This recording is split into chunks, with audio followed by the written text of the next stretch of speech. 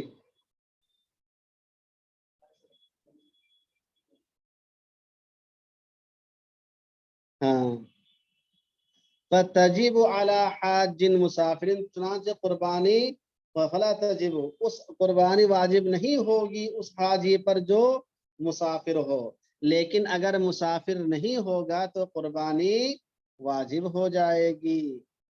فَأَمَّا أَهْلُ مَكَّةَ فَتَلْزَمُهُمْ وَإِنْ حَجُّوا، جہاں تک اہل مکہ کی بات ہے کہ اہل مکہ اگر حج کر رہے ہوں تو ان پر قربانی ہوگی کہ نہیں ہوگی؟ کہتے ہیں ان پر قربانی واجب ہوگی۔ کیوں بھائی آج اتنا نیٹ ورک ڈسٹرب کیوں کر رہا ہے؟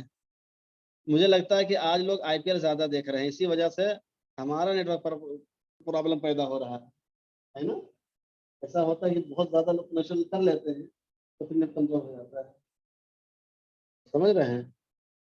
آج کے دن جو ہے آج آئی پی ایل دیکھنے والوں کی تعداد زیادہ بڑھی ہے فائنل ہونے کی وجہ سے، تو اب ٹاور ایک ہی لگا ہوا ہے اور استعمال کرنے والے معلوم ہو کہ 1000 ہیں، روزانہ استعمال کرتے تھے 200 300، اور آج استعمال کرنے والے ہیں 1000، تو وہ ٹاور ایک ہی تو کتنے کتنے کو دے گا وہ، اس وجہ سے دقت پیدا کر رہا ہے آج، سمجھ رہے ہیں؟ فَأَمَّا أَهْلُ مَكَّةَ فَتَلْزَمُهُمْ وَإِنْ حَجُّوا، جہاں تک اہل مکہ کی بات ہے تو ان پر قربانی واجب ہوگی اگرچہ وہ حج کر رہے ہوں، اگرچہ وہ حج کر رہے ہوں، سمجھ رہے ہیں؟ اس لیے کہ وہ مسافر نہیں ہوتے، مقیم ہوتے ہیں۔